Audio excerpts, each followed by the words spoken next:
दोस्तों, अगर खेल के दौरान खिलाड़ी को कई चोटें लग जाती है तो उसको हम स्पोर्ट्स इंजरी कहते हैं। स्पोर्ट्स इंजरी क्या होती है, किस तरह से ये प्रभावित करती है खिलाड़ियों को और क्या क्या सावधानियां हम रख सकते हैं स्पोर्ट्स इंजरी से बचने के लिए, आज इन्हीं बिंदुओं पर चर्चा करने के लिए हमारे साथ है काशी हिंदू विश्वविद्यालय के अस्थि रोग विभाग से प्रोफेसर शिवम सिन्हा जी। बहुत बहुत स्वागत है प्रोफेसर शिवम सिन्हा जी आपका हमारे कार्यक्रम में। सबसे पहले आपसे जानना चाहूँगी कि स्पोर्ट्स इंजरी क्या है और सामान्य इंजरी से ये किस तरह से भिन्न है? देखिए, स्पोर्ट्स इंजरी जो है वो एक वाइड टर्म यूज़ किया जाता है। जब हम अपने शरीर में जो हड्डियों के अलावा उन पे लिगामेंट्स हैं या वहाँ पे कैप्सूल्स हैं, उनकी इंजरीज़ जब हो जाती हैं, जो कि एक्सरे पे सीधे सीधे दिखाई नहीं देती हैं, पर आपके जो ज़रूरी काम हैं या जो आपके क्रियाकलाप हैं उनको प्रभावित करती है, तो ऐसी इंजरीज़ को स्पोर्ट्स इंजरी कहा जाता है। इसमें लिगामेंट और कैप्सूल जैसे तंतुओं के बारे में इनका विश्लेषण और इनका रिकंस्ट्रक्शन इसके उपचार में आता है। और सामान्य जो इंजरी होती है वो क्या होती है? सामान्य इंजरी आपकी ऐसी है कि आप चल रहे हैं या आपको थोड़ी खरोंच लग गई, आपको चोट लग गई थोड़ी देर के लिए, स्प्रेन या स्ट्रेन या फ्रैक्चर हो गया, जो कि आप एक्सरे पे भी डिटेक्ट कर सकते हो। एक ग्रॉस डिसेबिलिटी आपको हो रही है। स्पोर्ट्स इंजरी जो होती है उसमें कोई आपको ग्रॉस डिसेबिलिटी नहीं होती है, लेकिन जो परफॉर्मिंग एथलीट्स होते हैं जिनको अपना सबसे बेस्ट करके देना होता है, अगर कोई धावक है तो वो ठीक से दौड़ नहीं पा रहा है, उसको लंगड़ापन हो रहा है, कोई थ्रोअर है वो अपना फुल फोर्स से कोई चीज़ फेंक नहीं पा रहा है, तो ये उनकी परफॉर्मेंस को अफेक्ट करेगा। जी जी।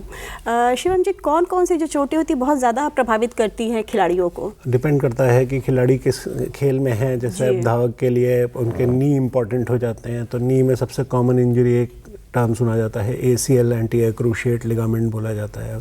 और भी लिगामेंट्स होते हैं नी में कई सारे, उसमें पोस्टीरियर क्रूशिएट भी है, कोलैटरल लिगामेंट्स भी होते हैं। उसी तरह जो जिम्नास्ट्स होते हैं या जो शॉट पुट थ्रोअर्स होते हैं या जैवलिन थ्रोअर्स होते हैं, जैसे नीरज चोपड़ा जी हैं, तो उनमें कंधे का मेन इस्तेमाल होता है, तो कंधे की भी अलग चोटें होती हैं। उनमें कई लोगों को कंधा बार बार सरकता भी रहता है, तो उसे शोल्डर डिस्लोकेशन या रिकरेंट शोल्डर डिस्लोकेशन कहा जाता है। या रोटेटर कफ की प्रॉब्लम होती है, या कुछ जो उसके आसपास जो तंतु हैं उनमें एक लेब्रम होता है, लेब्रम की इंजरीज़ को भी इन सारी चीज़ों में इंक्लूड किया जाता है। क्रिकेट है, हॉकी है, इनके प्लेयरों को भी ये ज़्यादा परेशानी इनको भी परेशानी, क्योंकि ये अपना नी और एंकल और ये सब इस्तेमाल कर सकते हैं। किसी को भी दौड़ते समय भाई एंकल मुड़ सकता है, तो एंकल के भी आसपास लिगामेंट हैं, शरीर के सारे जोड़ों के आसपास लिगामेंट्स हैं, तो उन लिगामेंट की इंजरी अगर ज़्यादा सीवियर होगी, 2-3 तरह में कैटेगराइज किया जाता है। उसे स्प्रेन स्ट्रेन कहा जाता है। स्प्रेन में उसमें केवल खिंचाव आता है जो कुछ समय बाद ठीक हो जाएगा, लेकिन अगर कंप्लीट टियर हो गया है या पार्शियल इंजरी है तो अपने परफॉर्मेंस पे अफेक्ट डालेगा। जो लिगामेंट अगर फ्रैक्चर हुआ है या जिस तरह से आपने बताया, तो उसके लिए क्या करना चाहिए? देखिए, जब ये चोट लगती है तो तुरंत तो पता नहीं चलता है। अक्सर आप पूछेंगे कि आपको जब चोट लगी, जैसे आप खेल रहे थे तो आप उठ के तुरंत खेलने लग गए, या फिर इतनी सीवियर इंजरी हुई कि वो तो है ना फ्रैक्चर में ही हो पाएगी कि वो है ना आगे चल ही नहीं पा रहा है। कई बार ऐसा होता है कुछ देर बाद जोड़ में सूजन आ जाएगी या उसका मूवमेंट रुकेगा, सूजन जाएगी नहीं, और धीरे धीरे आप जब सूजन वगैरह आप प्रॉपर रेस्ट नहीं लेंगे और सूजन के साथ भी काम करने लगेंगे तो आपको अपनी एक्टिविटी में फ़र्क महसूस होगा कि आप लंगड़ा रहे हैं, लेकिन आप किसी से नॉर्मल कंसल्टेशन लेंगे, एक्सरे सबसे पहले किया जाएगा, उसमें नहीं दिख रहा है। जिम्नास्ट हैं तो उनमें सोमरसॉल्ट करते समय एल्बो पे सपोर्ट नहीं ले पा रहे हैं, तो ये सारी चीज़ें जो बताती हैं कि कुछ ना कुछ ऐसी इंजरी है जिस पे थोड़ा ध्यान देना आवश्यक है। तो ये लक्षण दिखाई पड़ जाते हैं आप खिलाड़ियों को? एथलीट को समझ में आ जाता है, खिलाड़ी को समझ में आ जाता है कि मैं ये परफॉर्म नहीं कर पा रहा हूँ, ठीक से उसकी परफॉर्मेंस नहीं हो पा रही है, इफेक्ट होती है। जी जी। तो डॉक्टर साहब, क्या जैसे आपने लिगामेंट फ्रैक्चर की बात की, तो किस तरह से उसको हम ठीक कर सकते हैं? देखिए, उसमें ऐसी कोई चीज़ नहीं होती कि तत्काल में ही कुछ करना होता है। आप उसको जितना जल्दी एड्रेस करेंगे, जैसे चोट लगी है आपको और आपको इसमें प्रॉब्लम दिख रही है, सूजन आई है किसी जोड़ में, घुटने में सूजन आई है, एल्बो में सूजन आई है, तो पहला काम तो है उसको हम लोग RICE बोलते हैं। R इज़ फॉर रेस्ट, किसी भी पार्ट में अगर आपको चोट लगी है तो उस पार्ट को आप रेस्ट दीजिए। कहने का तात्पर्य ये है कि आप उसमें उस समय अपनी ट्रेनिंग या फिजिकल एक्टिविटीज़ कंटिन्यू मत करिए। रूटीन एक्टिविटीज़ आप अपने जो बाकी लोग हैं, जैसे आपको चलना फिरना है, ये सब अगर उसमें भी दिक्कत हो रही है तो आप सबसे पहले उसमें रेस्ट लीजिए। दूसरा होता है आई इज़ फॉर आइस, सिकाई करनी होती है बर्फ़ से, और ये बहुत लंबे समय तक नहीं करना होता। शुरुआत के 48 घंटे 72 घंटे सबसे इफ़ेक्टिव होते हैं। नेक्स्ट आता है कंप्रेशन। कंप्रेशन मीन्स जो एरिया आपका इंजर्ड है उसे आप किसी तरह कंप्रेस करिए या दबा के रखें। सबसे कॉमन हम लोग गर्म पट्टी यूज़ करते हैं, नी कैप लगाया जा सकता है, एंकल पे एंकलेट लगाया जा सकता है। शोल्डर को इमोबिलाइज करने के लिए सबसे अच्छा आर्म पाउच स्लिंग आता है, एक झोला आता है जिसमें आपका शोल्डर लटकता ना रहे जी। और लास्ट में आता है एलिवेशन, यानी पार्ट को डिपेंडेंट नहीं रखना है, या पार्ट आपका जो भी चोट लगी है वो लटकते नहीं रहना चाहिए, वरना उसमें सूजन आएगी। तो कहने का तात्पर्य ये है कि शुरुआत के पहले 1 से 10 दिन में आपको उस जोड़ का दर्द कम करना है या उस जोड़ की सूजन कम करनी है। सूजन बाहरी भी होती है, आंतरिक भी होती है। आंतरिक सूजन इन सब चीज़ों से कम हो सकती है।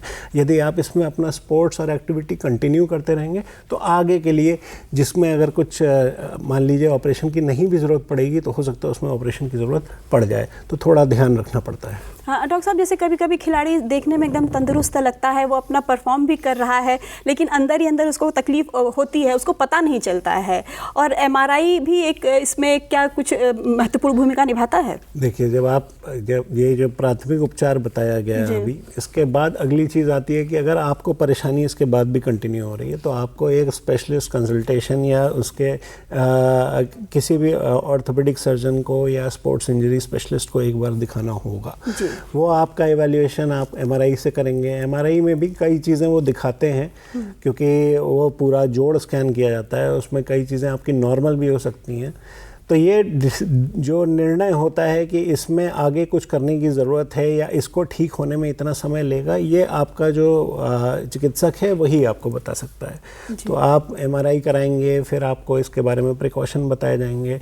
अगला सवाल जो एथलीट का होता है कि ये ऑपरेशन होगा या बिना ऑपरेशन के भी ठीक होगा। दोनों स्थिति में आपको उस तंतु को, उस लिगामेंट को, उस कैप्सूल को हील करने के लिए या उसके उभरने के लिए समय देना पड़ेगा। ऑपरेशन भी होगा तो आपको तत्काल में कोई भी व्यक्ति ये नहीं कहेगा कि आप कल से खेल सकते हैं, उसमें भी रेस्ट देना होगा। आपकी टिश्यू बैलेंस, आपकी मसल बैलेंस जब वापस आएगी तब आप अपना स्पोर्ट्स परफॉर्म कर सकते हैं। डॉक्टर साहब, खराब वार्म अप या ओवर ट्रेनिंग भी से भी क्या ये इस तरह से परेशानियां हो जाती हैं खिलाड़ियों में? जी, तो ये तो एक चोट लगने में एक दूसरी चीज़ भी है कि रिपीटेटिव स्ट्रेस ट्रॉमा भी होता है। रिपीटेटिव स्ट्रेस ट्रॉमा है कि आपको किसी टेंडन में चोट लगी या आप बराबर एक एक्टिविटी कर रहे हैं तो वो टेंडन या वो तंतु थोड़ा सा जो है खींचने लग जाता है। खींचते खींचते कई बार फट भी जाता है। उसमें सबसे कॉमन चीज़ें होती हैं, जैसे एल्बो में टेनिस एल्बो कहा जाता है।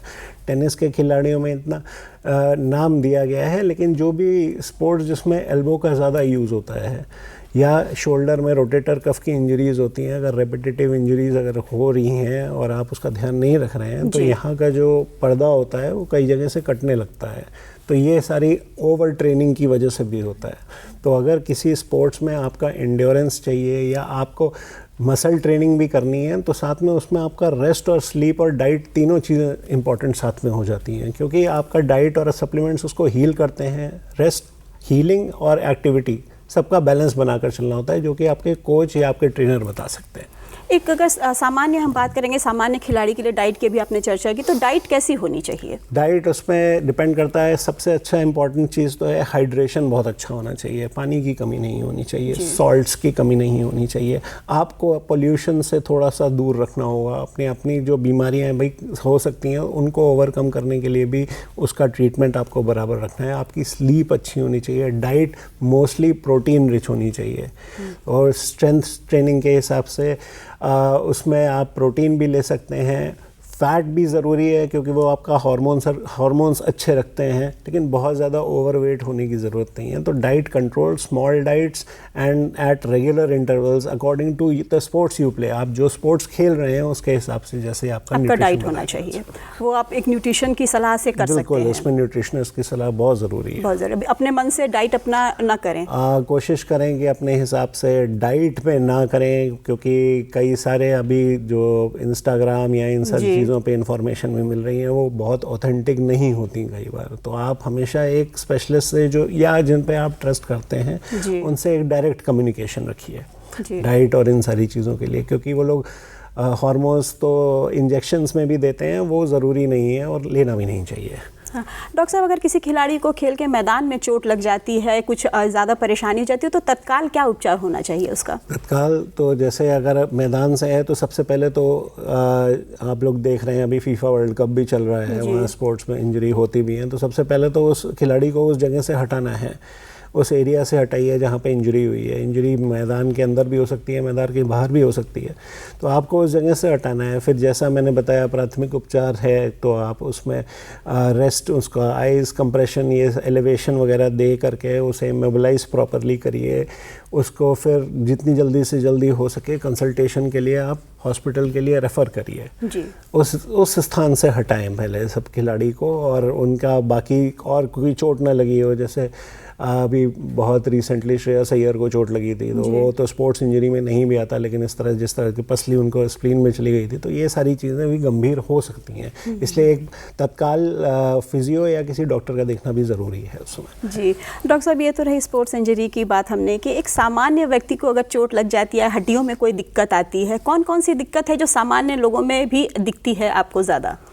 सामान्य लोगों में एज के हिसाब से जी आपसे जानना चाहिए। जी, वो अब सामान्य में आप मिडिल एजेड हैं या यंग पेशेंट्स हैं। यंग पेशेंट्स में आप बच्चे हैं, आजकल स्कूल वगैरह जा रहे हैं, वो उनको स्कूल में स्पोर्ट्स इंजरी हो सकती है। सबसे ज़्यादा तो ट्रैफिक में आप कई बार जो कॉमन हिस्ट्री हम लोगों को मिलती है कि बाइक से जा रहे थे, हल्का सा फिसल गए, पैर पे लोड आया लेकिन उसके बाद हम उठ के चल दिए, वो भी एक बहुत बड़ा है कि है ना, इसमें भी स्पोर्ट्स इंजरी या नी की लिगामेंट्स की इंजरी हो सकती है, वो दिक्कत करती है। सीढ़ी से फिसल गए, वो भी है ना ध्यान देना होता है। अगर आपको चोट लगने के बाद चलने में दिक्कत हो रही है, या जोड़ में सूजन आई हुई है, या जोड़ में थोड़ा सा लड़खड़ाहट आ रही है, तो ये इनडायरेक्ट साइन है कि आपको एक लिगामेंट की इंजरी हुई है। बाकी ओल्ड एज आते आते मिडिल एजेड में जैसे 30 से 40 साल के लोगों में कॉमन चीज़ें आती हैं। टेंडिनाइटिस होती है, उनके जो ये तंतु होते हैं थोड़े से खिंच जाते हैं, तो एड़ी में दर्द होता है, या एड़ी के पीछे दर्द होगा, या घुटने के आगे दर्द होगा। जैसे जैसे एज एडवांस होती है उसमें आर्थराइटिस की प्रॉब्लम शुरू होती है। और ओल्ड एज में आजकल तो कम एज में भी है ना, लोगों को थायराइड और डायबिटीज़ की वजह से हड्डियाँ कमज़ोर रहने लगती हैं, तो उनको हम ऑस्टियोपोरोसिस कहते हैं। तो हर एज में डिजीज़ पैटर्न अलग अलग होता है, डिपेंड करता है आपको और भी साथ में कौन से डिजीज़ है और आप अपना कितना ख्याल रख पा रहे हैं। डॉक्टर साहब, महिलाओं में भी बहुत ज़्यादा तकलीफ होती है, कमर की, एड़ी की, घुटनों की, तो वो किस तरह से, क्या लक्षण होते हैं और किस तरह से बचा जा सकता है? भाई उनके लक्षण तो यही रहते हैं कि उनको जब काम करने में असुविधा होती है, यूजुअली तो गृहिणियाँ होती हैं, उनको घर के काम नहीं हो पाते हैं, फिर भी उनको काम करना होता है, और वो जब काम करती रहती हैं तो इनकी ये रिपीटेटिव जो टेंडन की प्रॉब्लम्स हैं ये बढ़ी रहती हैं। इतना ज़्यादा होता है कि बाद में अगर आप उसमें है ना इमोबिलाइज वगैरह नहीं करेंगे, उनके साथ दिक्कत ये होती है कि घर पे काम करने के लिए कोई और मिलता नहीं है। जी। तो इसको थोड़ा सा आप अर्ली स्टेज में थोड़ा ध्यान दे करके, थोड़ा सा परामर्श ले करके इसको आप ठीक कर लेंगे तो जल्दी अगर ठीक हो जाएंगे तो लॉन्ग टर्म के लिए आपके ठीक रहेगा। अगर इसको लेकर आप 2-2, 3-3 साल तक परेशान रहेंगे तो समय उतना ही लगेगा आपको ठीक होने में, और परेशानी उतनी ही रहेगी। क्योंकि आजकल अर्थराइटिस की प्रॉब्लम बहुत ज़्यादा हो रही है, सर्वाइकल है, अर्थराइटिस है, और गठिया है, जो जिसे हम कहते हैं, वो बहुत ज़्यादा प्रॉब्लम हो रही है महिलाओं में। महिलाओं में भी हो रही है, पुरुषों में भी हो रही है। वो थोड़ा हमारे खान पान से भी रिलेटेड है, थोड़ा अपनी लाइफस्टाइल से भी रिलेटेड है। व्यायाम और योगा इसमें हेल्प करता है, लेकिन हम लोग यूजुअली करते नहीं हैं, तो इस प्रॉपर तरीके से नहीं करते। थोड़ा सा आप प्रॉपर तरीके से करें, थोड़ा सा अपना वेट कम रखें, थोड़ा सा सबसे इम्पोर्टेंट चीज़ है अपनी डाइट, अपना स्लीप, ये आपको अपनी नींद वगैरह प्रॉपर रखनी है। अगर आप सोते समय भी मोबाइल इस्तेमाल करते रहेंगे या दिन भर में आपके मन में इन सब में शंकाएं रहेंगी, तो दिमाग भी आपके शरीर को बहुत कंट्रोल करता है। अगर वो आप ठीक से नहीं रखेंगे तो आपकी नींद इफेक्ट होगी, और एक साइकिल शुरू हो जाएगा कि नींद ठीक से नहीं पूरी हुई, अगले दिन है ना काम ठीक से नहीं हुआ तो दर्द शुरू हो गया। तो ये एक साइकिल एक चलता है जिसमें आपको अपना ध्यान ज़्यादा रखना है। डॉक्टर साहब, रिहैब सेंटर या फिजियोथेरेपी कितनी भूमिका निभाता है खिलाड़ियों को और लोगों को ठीक करने में? देखिए, रिहैब सेंटर और फिजियोथेरेपी ये तभी आपकी हेल्प करेंगे जब आपको जो इंजरी है वो क्लियर कट पता हो। प्राथमिक उपचार हर कोई दे सकता है, ये आपकी अपनी जिम्मेदारी है कि आप अपने जोड़ का या आपको जो इंजरी हुई है उसका किस तरह से आप ख्याल रखते हैं। आपके जैसे स्पेशलिस्ट ने बताया है कि कई बार होता है कि इसमें ऑपरेशन करना पड़ेगा, कई बार होता है इसमें ऑपरेशन नहीं करना पड़ेगा। किसी भी स्पोर्ट्स इंजरी में या किसी भी लिगामेंट इंजरी में जब तक अंदरूनी सूजन नहीं कम हो जाती तब तक उसको ट्रेनिंग नहीं दी जाती। अब हम लोग ट्रेनिंग जो देते हैं इसके बाद मसल्स को जो इतने समय से आपने बांध के रखा हुआ है वो कमज़ोर हो गई होगी, तो उसको मजबूत करना है। उसको मजबूत करने के लिए फिजियोथेरेपिस्ट की ज़रूरत पड़ेगी। वो आपको ट्रेंड एक्सरसाइज बताएगा। यदि मैं किसी को ऐसे ही बोल दूं कि भाई आप ये एक्सरसाइज करिए, तो कुछ समय में वो इतनी ज़्यादा एक्सरसाइज कर देंगे कि उनकी इंजरी जो कि ठीक हो सकती थी बिना किसी वजह से, वो बिना किसी ऑपरेशन के वो और बढ़ जाएगी। तो ये एक सुपरवाइज्ड ट्रीटमेंट होता है जिसमें आपके मसल की ट्रेनिंग भी कराई जाती है, मसल का स्ट्रेंथ लाया जाता है, फिर आपको बैलेंस सिखाया जाता है। और उसमें कई बार जो है अगर आप एक खिलाड़ी अपना प्रोटोकॉल फॉलो करता है तो ऑपरेशन की ज़रूरत नहीं पड़ती है। तो फिजियोथेरेपी से एक खिलाड़ी ठीक हो सकता है, स्वस्थ हो सकता है अगर प्रॉपर ढंग से करे तो? चोट के ऊपर डिपेंड करता है। अगर वो आउटराइट ऐसा है कि कंप्लीट टियर है तो फिजियोथेरेपी आपको समय ज़रूर दे देगा, आप समय बाय कर सकते हैं, लेकिन ऑपरेशन तो आपको कराना पड़ेगा। ऐसा कभी नहीं होता कि आज ये स्पोर्ट्स इंजरी कुछ इस तरह का है कि तत्काल ही ऑपरेशन करना है। आप अपने हिसाब से अपने रिसोर्सेज को भी अरेंज कर सकते हैं, आप अपना सेंटर चूज़ कर सकते हैं कहाँ पर आपको ऑपरेशन करना है। ऑपरेशन ही केवल एक चीज़ नहीं होती, उसकी सक्सेस डिपेंड करती है कि उसके बाद आपका रिहैबिलिटेशन किस तरह होता है। मेन तो वही चीज़ हो जाती है कि उसके बाद खिलाड़ी कितना सरवाइव करता है और कैसे अपने आप को ठीक कर सकता है। खिलाड़ी सरवाइव करेगा, लेकिन आपको उसको फॉलो कराना पड़ेगा कि आप, क्योंकि कोई लिगामेंट एक कोई प्लेट या हड्डी जैसी चीज़ नहीं है कि एक बार लग गई तो अपनी जगह जम जाएगी। कई बार ऐसा भी होता है कि है ना, अगर आपको कुछ ऐसी बीमारियां हैं जैसे थायराइड है या स्टेरॉइड ओवरडोज वगैरह है, ऐसा कुछ है तो जो लिगामेंट्स होते हैं वो सूख भी जाते हैं अंदर, जो नए लगाए जाते हैं। तो इन सारी चीज़ों को देखना पड़ता है आपके चिकित्सकों को। जी डॉक्टर साहब, जैसे आजकल के जो युवा बच्चे हैं या खिलाड़ी हैं ज़रूरत से ज़्यादा ही जिम चले जाते हैं, अपने मन से जिम की ट्रेनिंग शुरू कर देते हैं, तो ये कितनी घातक हो सकती है? फिट इंडिया मूवमेंट के हिसाब से तो घातक नहीं होना चाहिए, लेकिन हाँ अगर आप किसी भी चीज़ की आपको अपने फ्यूचर के हिसाब से उसे डिसाइड करना है। आप कितना सुपरवाइज्ड करते हैं, आपके जिम ट्रेनर कितना डेडिकेटेड है आपके लिए, आप कितना डेडिकेटेड हैं। आप युवा वर्ग की बात कर रही हैं, 2 लोग जा रहे हैं तो तीसरा भी चला गया, कितनी देर कंटिन्यू करेगा? अगर आप में उसको कंटिन्यू करने की क्षमता है तो आप एक गोल की तरफ बढ़ रहे हैं। अगर आप उस गोल की तरफ बढ़ रहे हैं तो इसका मतलब निश्चित ही आपके पास एक प्लान होना चाहिए। उस प्लान के हिसाब से आप उसमें आउटग्रो करेंगे। अगर आप रैंडमली जा रहे हैं तो जिस तरह से आपको जोश चढ़ा है वैसे ही वो जोश उतर भी जाएगा और हो सकता है आपका नुकसान भी हो जाए। क्योंकि हम देखते हैं कि ज़्यादा ओवर जो कर लेते हैं जिम, वो बाद में हार्ट अटैक जैसी प्रॉब्लम भी हमें देखने को मिल जाती है। वैसे तो कोई साइंटिफिक कोरिलेशन इसमें नहीं दिया गया है, लेकिन हाँ किसी भी चीज़ की अति हमेशा नुकसान करती है। उसमें कई सारे पॉजिटिव फैक्टर्स या साथ के फैक्टर्स भी ऐसे होते हैं जो कि अगर आपकी डाइट ठीक नहीं है, अगर आपकी स्लीप ठीक नहीं है, आपकी बॉडी ऑलरेडी स्ट्रेस या इन्फ्लेमेशन में है, उसमें आपने उसको और ओवरलोड कर दिया तो डेफिनेटली हार्ट पे लोड ज़्यादा आएगा। तो हम ये कह सकते हैं कि बिना किसी एक्सपर्ट के आप कोई काम ना करें। अगर जिम का आपको करना है तो वो एक प्रॉपर गाइडेंस के साथ करें। जी। उसमें एक्सरसाइज के लिए भी गाइडेंस लें, अपनी डाइट के लिए भी गाइडेंस लें, अपने आसपास के एनवायरनमेंट को भी ऐसा रखें कि है ना आप ये चीज़ कर सकें। जी। क्योंकि ये एक लंबी साधना होती है। आप इसे 1-2 महीने के लिए नहीं करते हैं, आप करते हैं एक पूरा डेडिकेटेड एक गोल के साथ करते हैं कि हमको ये करके ये करना है। खुद के लिए अच्छा होना भी एक अच्छी बात है। आप ऑलरेडी एक जॉब में आप कर सकते हो, लेकिन आज के युवा हैं उनको है ना प्रशिक्षु बनना है आर्मी में या उनको किसी स्पोर्ट्स में जाना है, तो उसके उन सबकी ट्रेनिंग के लिए एक अलग मेंटर होता है और वो मेंटर बताता है कि कैसे करना चाहिए। डॉक्टर साहब, युवा खिलाड़ियों को आप क्या कहना चाहेंगे, अपनी तरफ से क्या संदेश देना चाहेंगे? मेरा संदेश आप लोगों के लिए ये है कि आप जिसमें बढ़ रहे हैं, आगे खेल की तरफ बढ़ रहे हैं, हमारे देश में भी प्रतिस्पर्धा बढ़ रही है, हमारे देश को भी रिप्रेजेंटेशन चाहिए, हमें भी अच्छे खिलाड़ी चाहिए, तो आप अपना बहुत ख्याल रखें और चीज़ों को एक रैंडम एडवाइस पे या ऑनलाइन सारी जो इन्फॉर्मेशन दी गई है वो आपके भले के लिए तो है, लेकिन ज़रूरी नहीं कि वो आपके लिए सही हो।